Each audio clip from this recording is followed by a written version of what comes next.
Look, I'm about to tell you something the personal finance gurus don't want you to hear. That whole invest $100 a month from age 20 and you'll be a millionaire by 65 thing, it's technically true. It's also completely useless advice. And I'm going to show you why. Plus, what you should actually do instead. What's up, everyone? Before the comment section explodes, let me be crystal clear. Yes, the math works. $100 per month invested from age 20 to 65 at a 10% annual return will give you about $1.1 million. The S&P 500 has historically returned around 10% annually. Compound interest is real. Einstein called it the eighth wonder of the world. I'm not disputing the math.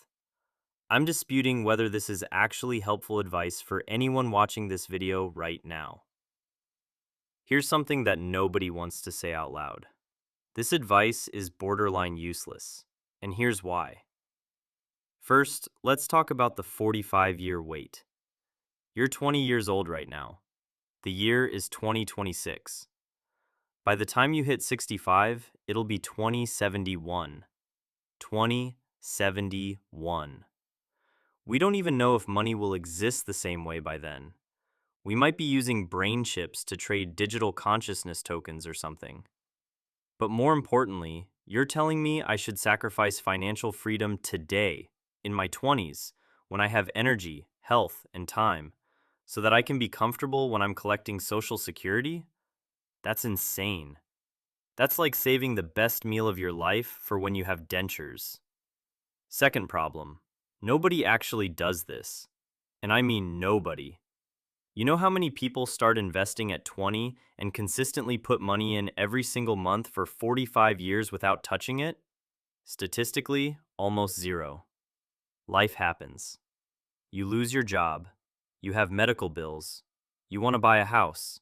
You have kids. Your car breaks down. That dream of consistent, uninterrupted investing for nearly half a century? It's a fantasy. Studies show that the average investor doesn't even match market returns because they panic sell during downturns and get greedy during bubbles. The just invest in an index fund and forget about it crowd forgets one crucial thing. Humans have emotions, and emotions make us do stupid things with money. Third, and this is the big one, inflation and lifestyle. Let's say you actually pull this off. You're 65 years old in 2071 with your $1 million. Congratulations! Except inflation at 3% annually means that million is worth about $270,000 in today's money. You're not rich. You're just okay. You're not buying Lamborghinis. You're buying sensible sedans and taking modest vacations. After waiting 45 years, literally half your life, you've achieved financially comfortable elderly person status. That's the dream we're selling to 20-year-olds? Really? Here's my controversial take. The $100 a month strategy isn't a wealth building plan. It's a safety net. It's insurance. And that's fine. You should absolutely do it. Set up that automatic investment, max out your Roth IRA, get your employer 401k match. Do all of that. But treat it like what it is, your backup plan. Your in case everything else I try fails plan. Your plan Z. Because if you actually want to be a millionaire before you're old and tired, you need to do something else. Something bigger.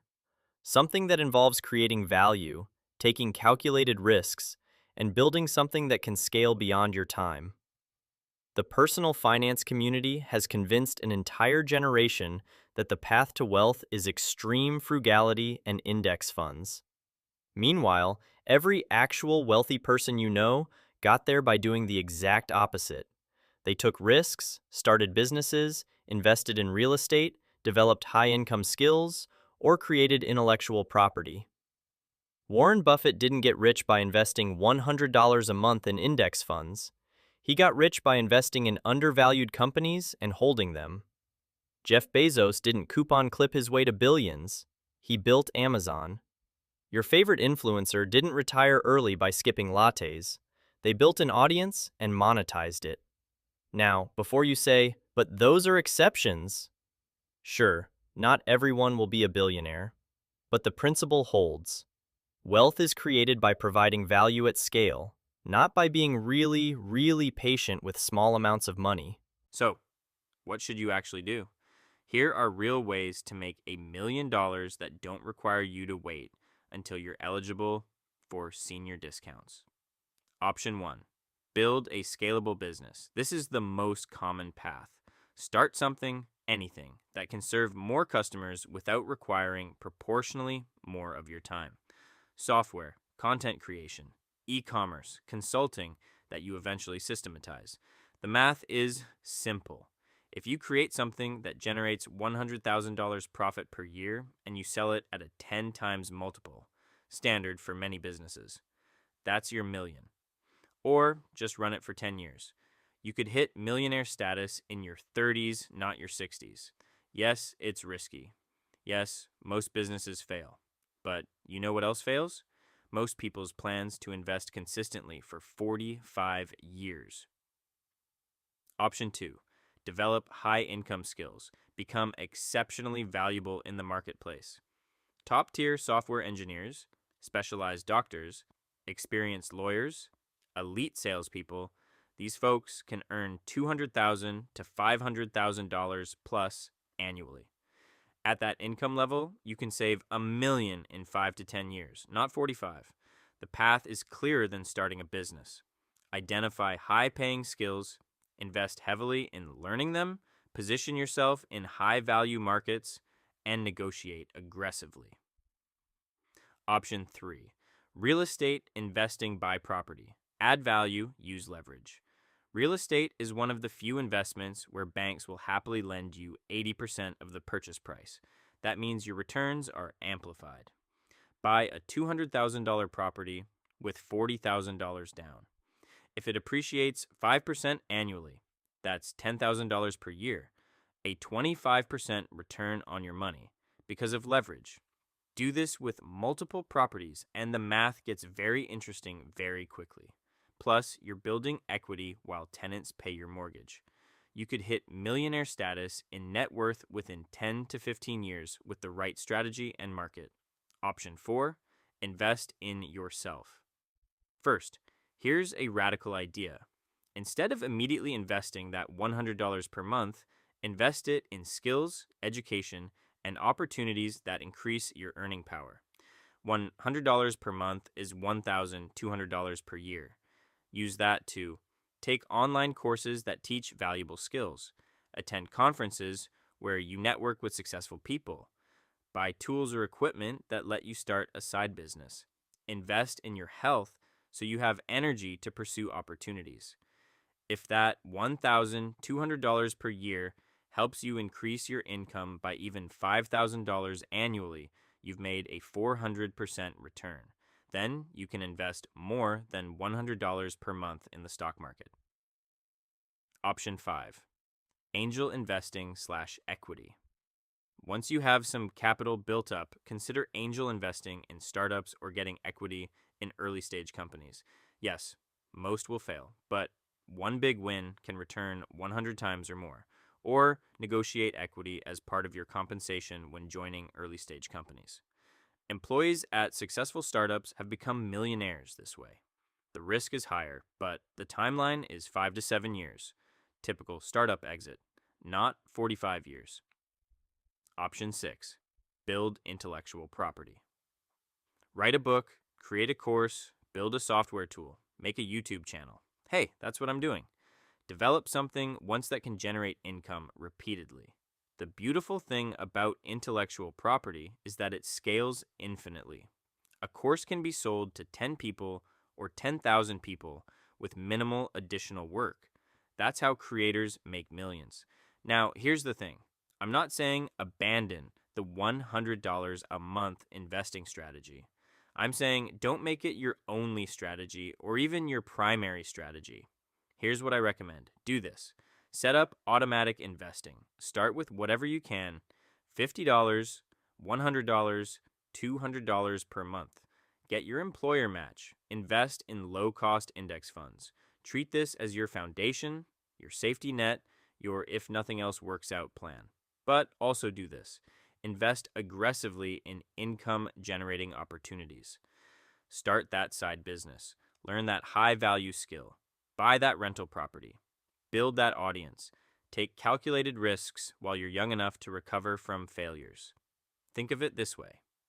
You're building two paths simultaneously. Path A is slow, steady, and guaranteed to work if you're patient. Path B is faster, riskier, but offers the possibility of achieving your goals decades earlier.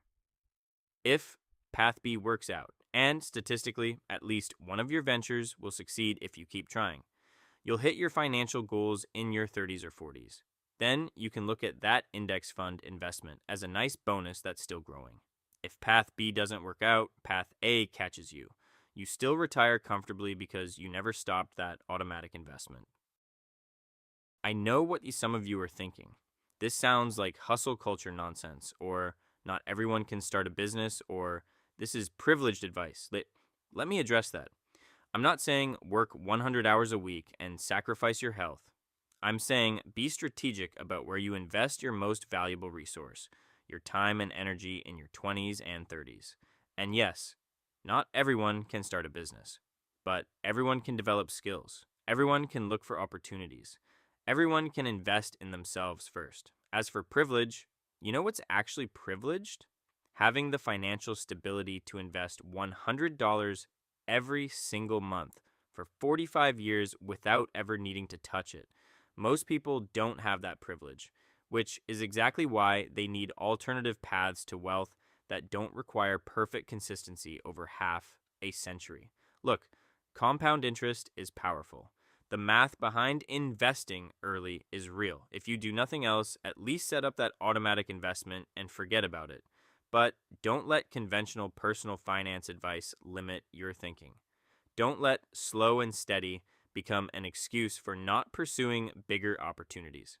Don't spend your 20s living like a monk so you can live like a king when you're 65. The truth is, wealth is created by taking calculated risks, providing massive value, and thinking bigger than $100 per month. Use that traditional investing strategy as your foundation, but build your empire on top of it. You're young, you have energy, you have time to fail and recover.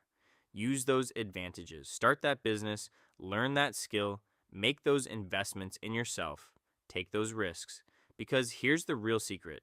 The people who actually become wealthy don't choose between investing in index funds or building businesses. They do both. They have multiple income streams, multiple paths to wealth, multiple bets on the table. So, yeah, invest that $100 per month. But don't make it your whole strategy. Make it your safety net while you go build something that actually changes your life. If you found this helpful, hit that subscribe button. Drop a comment below telling me which path you're taking, the slow and steady approach, or are you building something bigger? And if you think I'm completely wrong, I want to hear that too. Until next time, stay focused, take risks, and remember, you don't need to wait 45 years to win with money.